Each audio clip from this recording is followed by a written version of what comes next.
صباح الخير أو مساء الخير على حسب وقت ما بتشوفوني. النهاردة هنعمل أحلى كبدة اسكندراني، أحلى من المحلات وتحدي، وأحلى من العربيات اللي بتجيب ريحتها لآخر الشارع. حاجة كده في منتهى الجمال وتحدي يا جماعة. يلا بينا نشوف هنعمل الكبدة الاسكندراني على أصولها إزاي.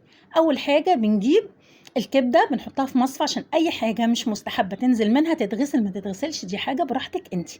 بعد كده بنجيب التتبيلة، خل، معلقة كبيرة هريسة شطة، وهنجيب الثوم وفلفل حامي أو فلفل بارد اللي يعجبك، بس الأحسن طبعا الحامي.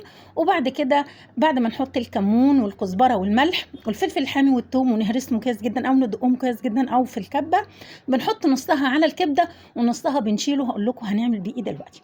بعد كده بنجيب الفلفل، لو عندنا لو عندنا سمنه بلدي، لو عندنا زيت المتوفر عندنا، وبعدين بنحط كميه الفلفل الرومي او الالوان قد كميه الكبده. ولما الفلفل بيتغير لونه كده بنبتدي نحط الكبده بتاعتنا.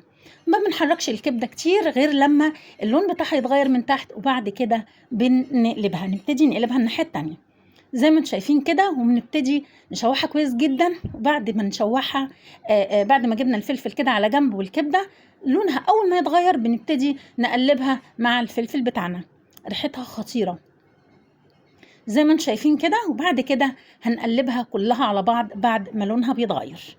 هي ما بتاخدش وقت خالص على النار. قلبناها كويس جدا، ريحه الخل مع الثوم مع الفلفل خطيره، الكمون والكزبره رهيبه بصراحه، عامل ريحه رهيبه.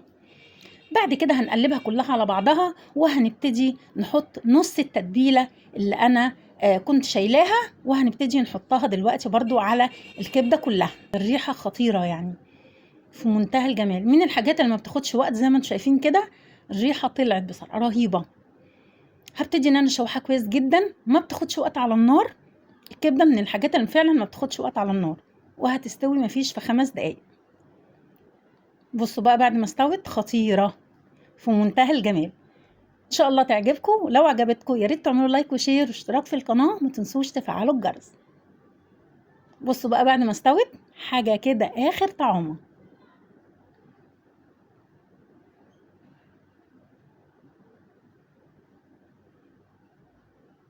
وبالهنا والشفا.